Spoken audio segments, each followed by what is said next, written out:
मो नाम हूँ साधुचरण माझी सांसद प्रतिनिधि काशीपुर ब्लॉक। आज्ञा बड़ दुर्भाग्यर कथा काशीपुर तहसिल हूँ आदिवासी अदूषित अंचल। एठी प्रत्येक पिला मानकर बा छात्र छात्री मानकर प्रमाण पत्र दरकार पड़ुची। दीर्घ 2 मास हो जाइए सरकार आपणकर तहसिल को रिलीफ कर एडिशनल तहसिलदार को रिलीफ कर एग्नेस्ट केसिंगपुर तहसिलदार को एटी माने अस्थायी तहसिलदार रूपे से नियुक्ति देइछंती, जो द्वारा काशीपुर एवं केसिंगपुर संभाळिबारे असुविधा होची। ये होची जिल्लार सर्वबृहत तहसिल। तेणु आमे दाबी रखुचु काशीपुर तहसिल रे स्थायी तहसिलदार सहित 2टी अतिरिक्त तहसिलदार एटी नियुक्ति दियंतु एवं से जेमिति सबु बेले सदा सर्वदा तहसिल ऑफिस रे कार्य करिवे। जनसाधारण किभली भाबरे असंतुष्ट हेबे नाही। जनसाधारणकर तांकर मौलिक जो अधिकार रही, जो प्रमाण पत्र पाइबार विभिन्न प्रकार अधिकार रही तहसिल ऑफिस रु सुरुखुर रे कार्य हो पारिबो सेति पई यत्नवान प्रशासन किंबा सरकार स्तर रु काशीपुर ब्लॉक को अणदेखा करा जायछि कि निहाती सर। एबे देखंतु ये होची इंडस्ट्री एरिया, 2टा फैक्ट्री एटी चलीची एवं आउ गुटे भी फैक्ट्री हेबा गटी जाउची। सरकारंकर तांकर मन को ध्यान सरकारंकर ढांचारे तांकर सपोर्ट रे जदि कोनसी ऑफिसर एटी कार्य करूना 15 दिन रे 20 दिन रे मध्य ट्रांसफर कर दिया जाउची। तेणु यार घर विरोध आमे करूछु।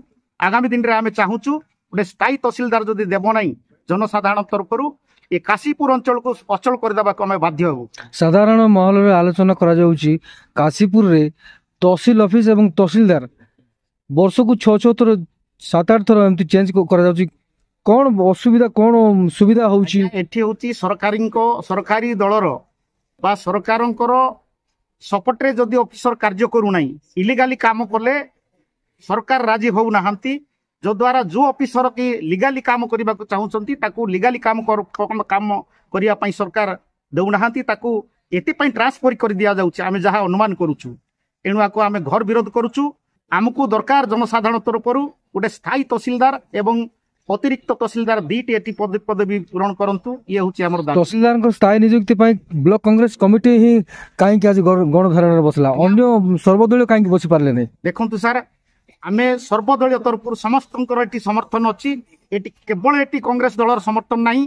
आज एही परिप्रेक्षी एबे आपण माने देखुथिले बार एसोसिएशन मध्ये अछि आज शामिल हेछि हमर सहयोग करूछि। तत्सहित काशीपुर ब्लॉक रे जेते भी अनुष्ठान अछि आगामी दिन रे निहाती भाव रे सहयोग करिवे। आमे आशा रखुछु आगामी दिन रे जदि सरकार एति पई चेतना न पूरे माने न चेते एवं तहसीलदार को पुनः नियुक्ति न दिए आमे आकु बृहत धरणर आमे आंदोलन एवं विक्षोभ प्रदर्शन करिबु। काशीपुर अखिल संघर सभापति आपण जानते जो कांग्रेस पार्टी आज स्ट्राइक करुच्ची तहसीलदार ना अतिरिक्त तहसीलदार ना लोक जो हैरान होती अखिल संघ तरफ पूरा सपोर्ट करुचु, स्ट्रंगली सपोर्ट करुचु। जहाँ कपड़े द्वारा आम देवाक राजी। केते मास केते वर्ष है काशीपुर तहसील ऑफिस रे कार्यकारी हो पारना अचल रोचे बोल जनसाधारण कहते काम हो पारना। आपण ज्ञातर केबरु एटा 3 वर्ष है प्राय 19-20टा तहसीलदार ट्रांसफर लेनी किए परमानेंट रो ना किए 2 मास कि 3 मास कि 15 दिन ट्रांसफर हो जाती। आम अखिल समस्या बुझी पारुचु। समस्या केमती समाधान हेबो आपण माने जो आज जो स्ट्राइक रे बसंती एटा समाधान रो माध्यम ना आउ काहू जोगाजोग ऊपर अधिकारी को जोगाजोग करथिले कि सर बहुत थोर जोगाजोग हिसाब किंतु कोन काम देना नै शेष रे स्ट्राइक रे बसिया बाध्य हले। आ भविष्य रे न हले हमर काशीपुर जनसाधारण अखिल समय टाइम बसिबो स्ट्राइक रे।